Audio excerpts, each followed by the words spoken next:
Salut, aujourd'hui je t'emmène à la plage pour la FAQ, la foire aux questions. Donc plein de petites questions que vous m'avez posées sur Instagram. Autant profiter d'un beau cadre pour tourner cette vidéo.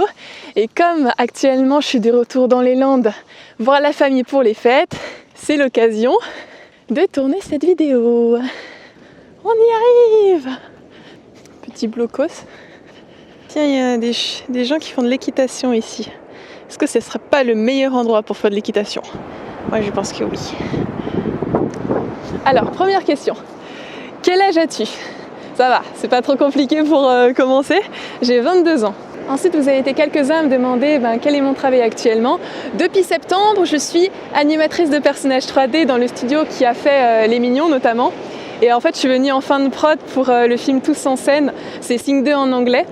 Et pour ce film, je suis animatrice crowd, donc ça veut dire que je fais la foule, je fais les personnages en arrière-plan, pas nécessairement les personnages qui se voient beaucoup, parce que c'est un film, donc ça demande une qualité d'animation qui est très très poussée. Et quand tu débutes, forcément, tu passes par cette case-là pour pouvoir te former aussi. Mais voilà, tu pourras essayer de trouver mon nom quand il passera dans le générique du film de cinéma. Et ensuite, pour la suite de 2021, je vais continuer dans ce studio-ci sur un nouveau film. Et tout l'été, j'avais travaillé dans un studio d'animation à Annecy. C'était mon stage en fait de fin d'études. C'est pour ça que j'avais eu l'occasion d'avoir mes week-ends pour faire les bivouacs et les randos et te faire les vidéos que j'ai sorties précédemment sur ma chaîne. Et j'avais travaillé sur une série Disney, une future série Disney. Ensuite, Mathis qui me demande à quand une vidéo sur les locaux de ton travail si tu as le droit. Alors justement, je pense pas que j'ai vraiment le droit parce que l'embêtant c'est que si je filme les locaux, potentiellement ça va filmer les écrans sur lesquels travaillent les gens. Et sachant que c'est un film qui est en cours, tu peux pas te permettre de montrer ce qui se fait actuellement au risque de spoiler et de faire tout capoter. Donc je peux pas vraiment filmer dans les locaux. Par contre, je peux te montrer des petites photos où là je suis sûre qu'il n'y a rien qui apparaît par-ci par-là pour te montrer un petit peu l'ambiance générale. Moi j'étais contente parce que c'est vrai que quand j'ai intégré le studio en septembre, j'avais mon petit coin sympathique, j'ai la meilleure place en fait de l'open space parce que j'ai un petit canapé derrière, ma petite lampe et c'est assez bien parce que j'ai l'impression que je suis dans ma chambre et dans mon coin, donc ça me fait être assez productive, c'est plutôt sympa. Bon, c'est aussi l'ambiance Covid, donc forcément t'as pas de voisins à côté, tout le monde est très espacé, tu travailles avec les masques. C'est pas un studio, le studio très vivant comme on peut voir d'habitude. Florian qui me demande: l'adaptation en sortie d'école dans un studio est-elle facile? Alors me concernant, j'ai pas vu du tout la transition parce que peut-être à l'école des Gobelins, c'est comme si tu travaillais déjà, tu fais que de l'animation, t'as pas d'autres cours, t'as pas d'anglais, de français, de trucs de matière générale comme on peut avoir encore dans les écoles d'art. Pareil, de toute l'année, tu n'as aucune vacances, sauf les vacances de Noël, donc tu suis le rythme exactement comme si tu étais déjà dans un studio. Après, forcément, il y a des différences parce que tu fais tes projets à toi, tu bosses pas encore pour quelqu'un, mais ouais, pour le coup, j'ai absolument pas vu la transition et je sais pas. Ça a fait un truc bizarre dans ma tête quand j'ai commencé à bosser parce que je réalisais pas que je travaillais en fait, vraiment, spécifiquement. J'ai l'impression que j'étais soit en stage, soit encore étudiante. Donc pour le coup, pas de grande surprise. Ça s'est fait vraiment très doucement la transition, donc je l'ai pas senti du tout. Et là, il y a encore la mer qui vient m'attaquer. Après, il y a peut-être une chose qui était un peu dure en soi quand je suis passée dans le monde du travail, c'est que je suis arrivée en fin de production sur un film, et qui dit fin de production dit des quotas qui sont assez élevés par semaine, un nombre de plans qui doit être délivré par semaine qui est assez important, et donc tu te retrouves à faire des heures supplémentaires, des fois jusqu'à 22h le soir, ou en tout cas tu travailles le samedi. Donc tu n'as pas vraiment de vie sociale à côté.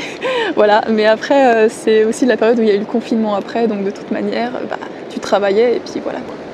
Comment as-tu financé ton année au Gobelin? Alors moi, me concernant, j'ai eu la chance quand j'étais à l'école Estienne d'avoir la bourse Valais, accordée au mérite, mais aussi par rapport à tes critères sociaux et tout ça, qui est une bourse quand même assez conséquente qui, au final, m'a financé plus de la moitié de mon année au Gobelin, ce qui est quand même beaucoup. Et ensuite, donc du coup, ce qui est plutôt pas mal dans cette formation, c'est que depuis 2 ans, maintenant, tu peux toucher, tu peux être boursière au sein de cette formation, même si c'est une école qui est privée. Donc j'avais cette aide-là en plus, et après j'ai cumulé avec mes économies, les commissions d'illustration que je faisais, mes petits boulots, tout ça. Et voilà. Après, il y a beaucoup de personnes qui font des prêts aussi au Gobelin et après qui le remboursent au fur et à mesure une fois que tu as ton travail. Ambroise me demande, est-ce que tu accepterais de faire 1 ou 2 cours en tant qu'intervenante à Estienne? Alors l'école Estienne, c'est l'école où j'ai fait mon DMA cinéma d'animation et où j'ai fait mon court-métrage de fin d'études que tu peux voir sur ma chaîne. Je pense que ça pourrait totalement m'intéresser quand je serai un peu plus évoluée, que j'aurai un peu plus d'expérience dans ma carrière professionnelle. Tout à fait, ouais. Parce que c'est déjà un petit peu ce que j'aime faire sur YouTube au final, c'est aimer partager, échanger, tout ça. Donc oui, totalement.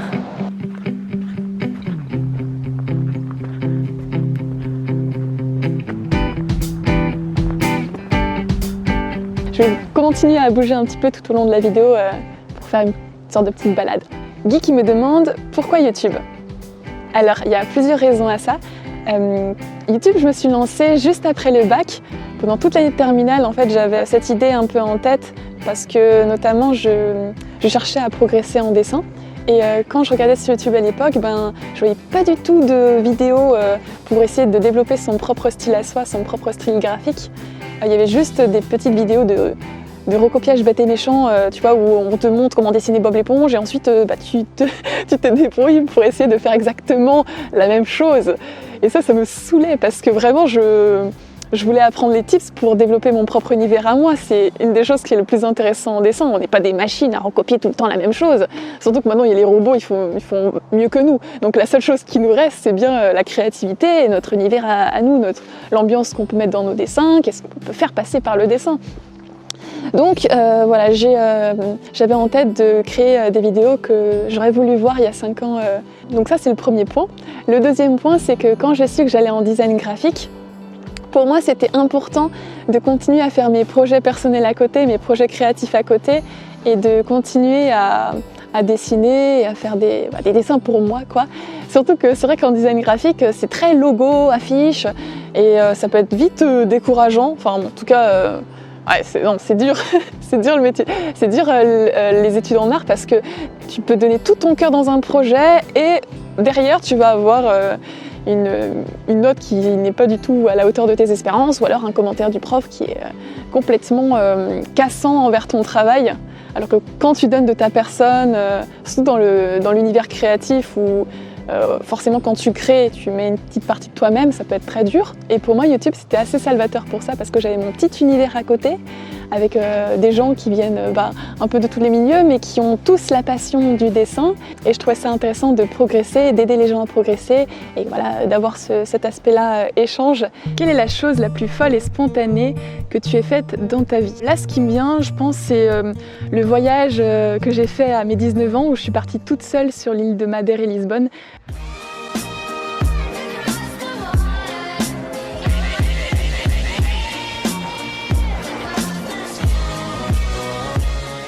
Parce que j'étais partie un peu sur un coup de tête comme ça. J'avais quand même préparé un minimum, mais c'était vraiment se lancer dans l'inconnu, aller d'auberge de jeunesse en auberge de jeunesse. Et j'avais pas du tout de connaissances là-bas. Et c'est la première fois que je partais aussi loin, sur une île notamment. Ok, aujourd'hui, au programme, une randonnée de 5 heures sur la Punta São Lourenço. J'avais pas croisé un seul Français pendant toute la période où j'étais là-bas, donc forcément tu essaies de te débrouiller pour communiquer avec les gens et d'autres nationalités et tout ça, ça te fait pas mal évoluer. Voilà. Et puis à l'auberge de jeunesse de Lisbonne, il y avait aussi des Italiens qui, comme moi, avaient du mal à parler anglais parce qu'à l'époque, je m'en sortais pas du tout. Et puis pendant les cours d'anglais, on m'a toujours dit que j'avais un accent pourrave en fait, à couper au couteau. Ce voyage-là, ça m'a bien fait décomplexer sur ça parce que nous, en tant que Français, on pointe vraiment ça du doigt. On se trouve nul quand on n'arrive pas à dire vraiment les mots avec le beau accent américain ou anglais. Alors qu'en fait, les étrangers, mais ils s'en foutent. Ils s'en foutent. Au contraire, ils trouvent ça mignon. Donc, il n'y a pas du tout de barrière à avoir avec ça. Du moment que tu trouves tes mots à peu près, franchement, pas besoin de plus spécialement quoi. Et donc ça m'a bien débloqué de ce côté-là. Et puis même à la fin de mon voyage, je commençais à penser en anglais dans ma tête, ce qui m'était absolument jamais arrivé. C'était assez drôle de voir ces changements-là et de fréquenter que des personnes d'un autre pays quoi. Et un truc qui m'avait marqué là-bas, que je m'étais offert à la fin de ce périple, c'était un restaurant où j'étais allée toute seule, pareil, et c'était assez drôle parce que c'était un restaurant où il n'y avait que des couples en fait. Et je me rappelle que beaucoup de personnes me dévisageaient et se demandaient mais est-ce que quelqu'un lui a posé un lapin?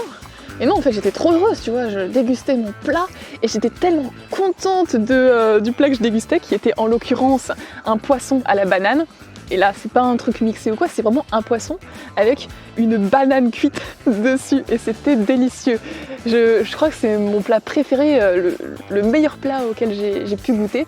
Alors bon, peut-être le fait que pendant tout mon séjour, je mangeais que des sandwichs un petit peu pour essayer de limiter les coûts et que du coup, tout d'un coup, j'avais un plat chaud et délicieux à ce moment-là, donc peut-être ça a pu jouer.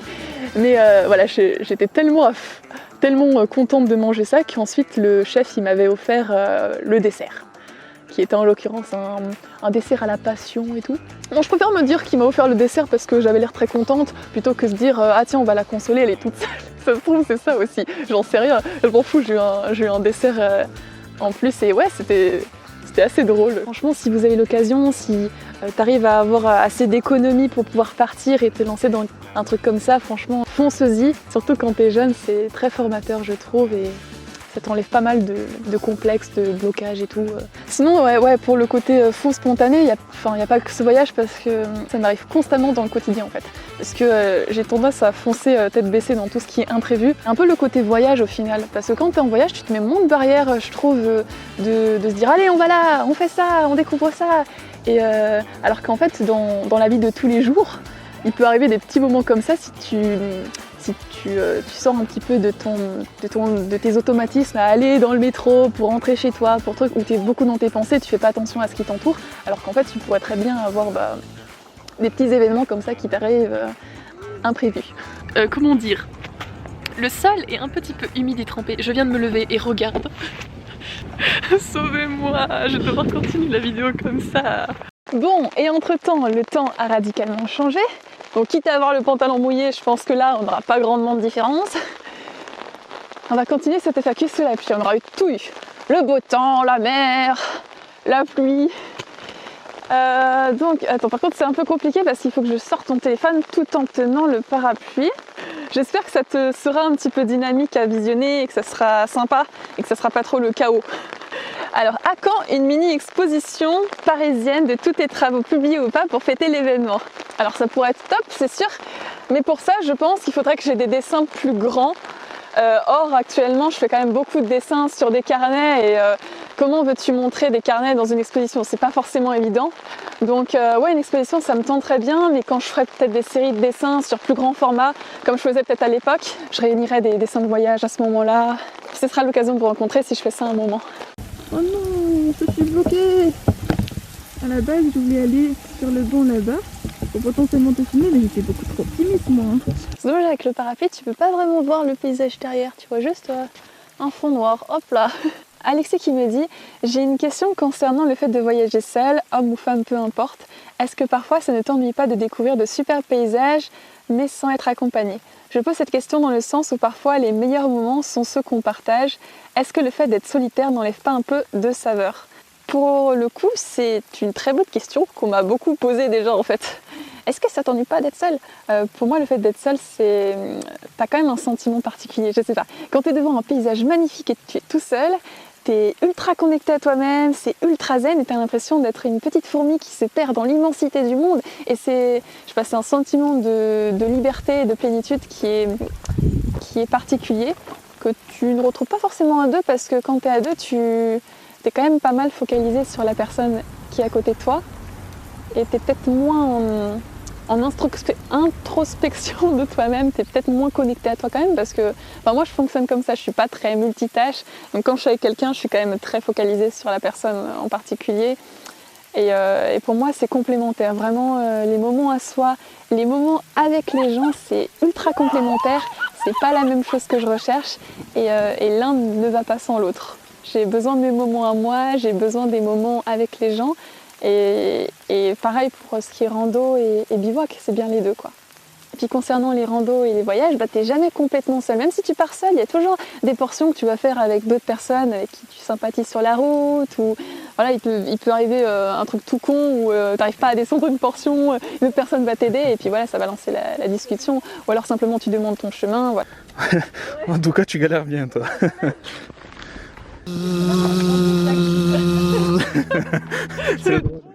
Et ensuite, toutes ces personnes que tu rencontres sur le vif, comme ça pendant tes périples seuls, ça peut devenir ensuite des amis, de très bons amis, que tu n'aurais pas forcément rencontrés quand tu es à deux, parce que quand tu es à deux, tu es plus dans le confort de rester avec l'autre personne. Bon, après, l'un n'empêche pas l'autre, j'ai envie de dire. Et puis surtout, maintenant, être seul, ça t'empêche pas de partager après, parce que tu as toutes les photos ou les vidéos que tu prends pendant ton périple, qui peut être ensuite montrées à tes proches pendant ce temps que tu racontes les anecdotes. Donc ouais, c'est vraiment ce côté-là où tu t'enrichis toi-même de ton côté, et après tu reviens et tu as plaisir de partager ça avec tes proches. Et sur YouTube, forcément, voilà, c'est un petit peu le cas avec les vidéos que je fais. En tout cas, les canards là-bas, ils sont contents là. Ils ont un lac 2 fois plus grand que d'habitude. Ensuite, tititim. Vous étiez beaucoup à me demander si j'allais refaire des vidéos bivouac et rando. J'étais très contente parce que c'est vrai qu'elle a vraiment très bien marché cette vidéo et j'ai passé énormément de temps à faire certes le tournage, mais le montage surtout. J'ai passé des week-ends entiers à monter cette vidéo. Donc oui, c'est sûr, c'est clair que je vais en refaire ce type de vidéo, tout simplement parce que ça devient une belle passion pour moi, le trek. Et que j'ai comme projet notamment de faire le GR20 à la traversée de la Corse qui se déroule sur une quinzaine de jours avec à chaque fois des étapes en refuge en montagne avec des sommets absolument magnifiques et je pense que j'ai envie de faire ça dans ma vingtaine, donc à ce moment-là je ferai une vidéo aussi dédiée sur ce sujet-là.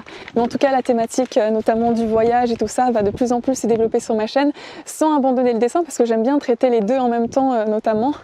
Et il y a quelque chose que j'ai bien envie de faire, c'est aller dans des pays pour voir les techniques de dessin qu'ils font, voir quels pigments ils utilisent. Par exemple, au Japon, il y a plusieurs techniques qui m'intéressent énormément, donc j'aimerais te parler. Et je trouve que c'est plus intéressant de se rendre sur place pour pouvoir les tester, les expérimenter, les montrer. Donc c'est un peu comment je pense développer la chaîne dans le futur, quand tout du moins le Covid sera passé. Comme ça, là, j'arrive sur un parcours de VTT. C'est un petit peu boueux. Je vais juste me rétamer comme tout, tu vas voir. Je vais réussir à me casser la figure, c'est tout ce qui va se passer.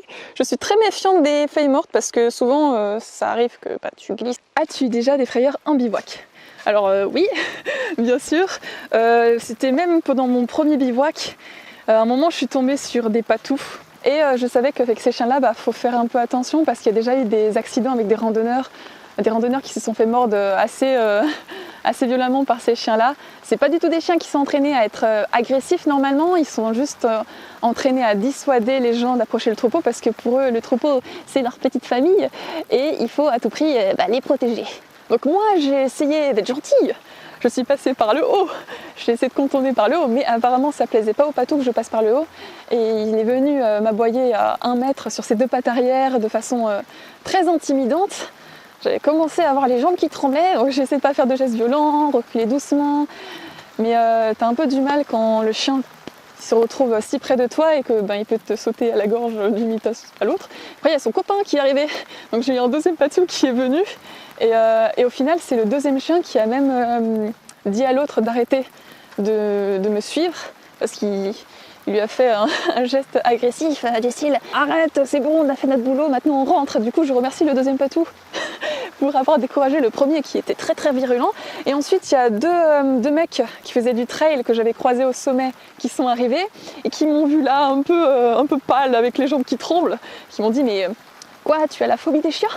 Alors non, comment dire, j'ai pas la phobie des chiens, mais là pour le coup je suis tombée sur 2 patous qui m'ont pas trop aimé. Et après ils ont vu effectivement que les chiens étaient plutôt agressifs et on a essayé de passer ensemble par le bas. Alors merci Seigneur, par le bas ça marchait, ça nous a évité de se faire 2 heures de marche en plus pour essayer de rejoindre l'autre côté. Mais voilà, donc on a contourné par le bas et eux ils s'étaient mis au pas de course. Et l'herbe était très très glissante parce que c'était en pente et je me suis rétamée mais plusieurs fois parce que j'avais le sac ultra lourd sur les épaules avec ma tente dedans, donc c'était vraiment voilà. Quelle est ta principale source d'inspiration? Alors, énormément les voyages que j'ai pu faire, mais aussi oui tout ce qui est musée, tout ce qui est nature, les randonnées en nature, c'est sûr que ça inspire énormément. Et également les livres. Actuellement je lis Le message des hommes vrais au monde mutant. Et justement c'est très très inspirant et très intéressant parce qu'il y a tout ce domaine-là de une personne qui va se retrouver dans une tribu aborigène en Australie et qui va appréhender le monde de manière différente au contact de ces hommes-ci. Et on peut voir une différence radicale de fonctionner, de voir le monde, la relation au corps, avec la nature, avec surtout aussi les biens matériels. Et voilà, c'est un livre que j'ai commencé à lire qui me déçoit pas du tout, en tout cas pour le début, et que je peux d'ores et déjà te recommander de lire si en tout cas tout ce côté-là de découverte de nouvelles cultures et de changement de voir les choses t'intéresse. Alors c'est un livre qui est dans la catégorie roman, mais tout ça il me semble que c'était pour éviter qu'il y ait des attaques ou des critiques dessus, ou en tout cas pour pas mettre des informations sur la tribu en question, pour pas qu'on retrouve cette tribu-là, pour pas qu'il y a n'importe qui peut venir les déranger. Et il faut dire aussi que j'aime beaucoup les livres qui sont racontés à la première personne, que ce soit des fictions ou des autobiographies. Ça te permet de te mettre à la place de la personne qui vit tout ça, et c'est un peu plus facile de rentrer dans le truc, quoi. Quel est ton plus grand rêve? Alors, directement voyager beaucoup. Je trouve ça vraiment fascinant de voir à quel point ça peut changer d'une culture à l'autre, donc ça c'est un des points qui m'intéresse énormément en voyage. En plus de goûter la nourriture d'autres pays, ce qui est très bien, admettons-le quand même. Tout ce qui est épopée culinaire, c'est très intéressant quand même. Et ce que j'aimerais potentiellement faire, c'est aussi travailler dans d'autres pays, exercer le métier d'animatrice 3D dans d'autres pays.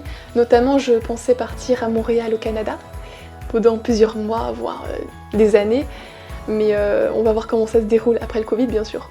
Voilà, en tout cas, c'est un projet que j'ai dans ma tête, et de pas simplement voyager comme ça, d'être de passage, mais de rester suffisamment longtemps quelque part pour pleinement s'imprégner de l'endroit. Ça, c'est aussi un point un peu différent. Voilà. Accepterais-tu un projet simplement car il te plaît? Alors, c'est une question qui est assez complexe en soi, parce que bon, ça dépend du projet, ça dépend de la durée du projet, et quand tu dis simplement car il te plaît, j'imagine que ça veut dire non rémunéré, et pour les projets non rémunérés, bien sûr, il faut peser le pour, le contre, et tout ça. À l'époque, j'étais beaucoup plus téméraire pour ça, c'est-à-dire que vraiment j'ai accepté des fois de bosser sur des projets contre des miettes de pain, voilà. Et puis aussi même récemment, c'est vrai qu'on m'avait proposé avant que j'intègre les Gobelins de travailler sur un court-métrage qui m'aurait intéressé, donc j'avais commencé à m'engager là-dessus. Il y aurait possiblement eu une aide du CNC qu'on aurait pu demander, mais ça restait quand même très flou, et je voulais vraiment m'engager dans mes études, donc à ce moment-là, il y a les priorités qui jouent sur le moment. Tu peux avoir un projet qui te plaît énormément, mais à côté de ça, tu dois faire d'autres choses plus importantes. Donc ça dépend énormément du moment à laquelle ça tombe.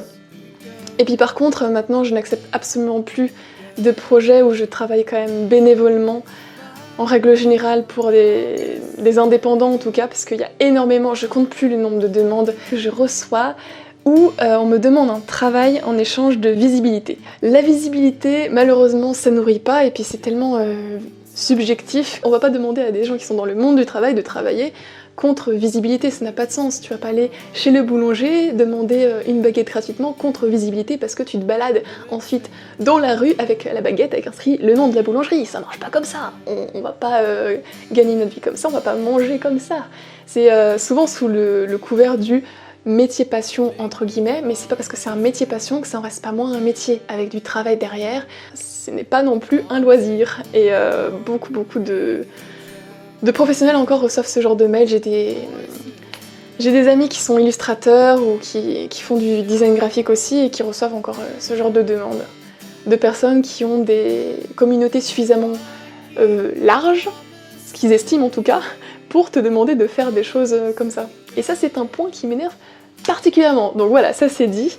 Et après, si c'est un projet pas uniquement créatif, mais par exemple avec un réel intérêt derrière et un contexte surtout, là ça peut être plus intéressant si par exemple tu pars dans un autre pays avec plusieurs artistes créer quelque chose. Sauf que tu le fais bénévolement entre guillemets, mais il y a tout un intérêt créatif derrière, de par le contexte, de par l'évolution que tu peux avoir là-bas, parce que ça va te faire évoluer, de rencontrer différentes personnes. Donc ça c'est déjà plus intéressant. Penses-tu que les DTIYS permettent de s'améliorer en dessin? Alors je sais pas ce que c'est les DTY, j'ai aucune idée. Je vais aller regarder sur internet. Ah, Draw This in Your Style. Ok, c'est le challenge qu'il y a sur Instagram où tu peux dessiner le dessin de quelqu'un d'autre avec ton propre style personnel. Je trouve ça intéressant dans le sens où ça permet de générer une communauté aussi, c'est assez convivial, ça permet de faire le lien entre les artistes, puisque forcément voilà, ça permet de relier voilà, les comptes dessins entre eux, pouvoir partager, échanger, et de voir qu'on a beau dessiner la même chose, bon, on le dessine de manière différente et que chacun peut y apporter sa patte. Bon après, le seul point où il faut faire attention, c'est pas tomber non plus dans le jeu de la comparaison et de pas se décourager parce que tu dessines soi-disant, avec ton opinion à toi, moins bien qu'une autre personne, sachant qu'on a tous voilà, notre manière de représenter. C'est juste le petit point où il faut faire un petit peu attention parce que c'est facile de se comparer de manière péjorative. Voilà. Est-ce que tu connais Félix Colgrave? Qu'est-ce que tu penses de ses animations? J'avais parlé justement de lui dans de très anciennes vidéos. C'est Double King, donc qui a été réalisé par Félix Colgrave. Immense respect pour ses travaux. Ça remonte à loin tout ça. Mais oui, effectivement, j'avais notamment parlé de lui quand j'avais fait mon entretien à l'école Estienne, je crois, dans mes références. Parce que je trouve qu'il a un univers à lui qui est très très intéressant, qui se démarque énormément de plein d'autres artistes. Il a vraiment trouvé sa patte à la fois graphique, dans sa manière de faire ses personnages, de créer ses personnages, mais aussi en animation parce que toute l'animation repose sur un jeu de poses assez fixe et tout d'un coup il va y avoir un petit mouvement assez rapide et c'est ça qui va créer notamment le gag. C'est son petit humour à lui assez décalé et assez contrasté. Donc si tu connais pas, je te recommande d'aller voir. Il a une chaîne YouTube où il a mis notamment son court-métrage Double King, et ça c'est une petite pépite, et aussi il fait des clips musicaux, donc tout ça en animation, c'est très plaisant à voir, et ça serait bête de passer à côté. Connais-tu le dessin animé Code Lyoko? Si oui, qu'en penses-tu? Alors ça, c'était toute mon enfance, je crois que je suis pas la seule, mais c'était un des dessins animés phares à l'époque, qui passait sur... Non, je me souviens plus le nom de la chaîne. Je me souviens encore dans la cour de primaire que je m'amusais à jouer l'un des personnages qui, j'ai appris plus tard, était en fait un garçon.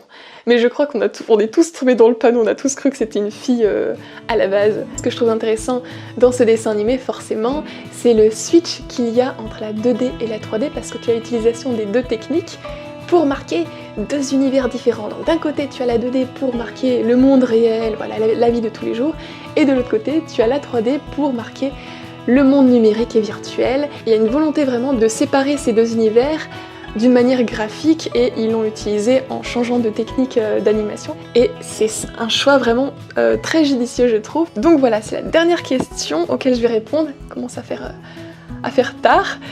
Mais ouais, je suis désolée pour toutes les personnes auxquelles j'ai pas pu répondre. Il y aura d'autres vidéos futures, ou en tout cas j'ai vu qu'il y avait des questions qui pouvaient être répondre notamment au sein de vidéos annexes, où je peux répondre ça pour en faire un sujet de vidéo justement. Donc je note. Et moi je te dis à bientôt pour une prochaine vidéo, et en attendant, à tes crayons.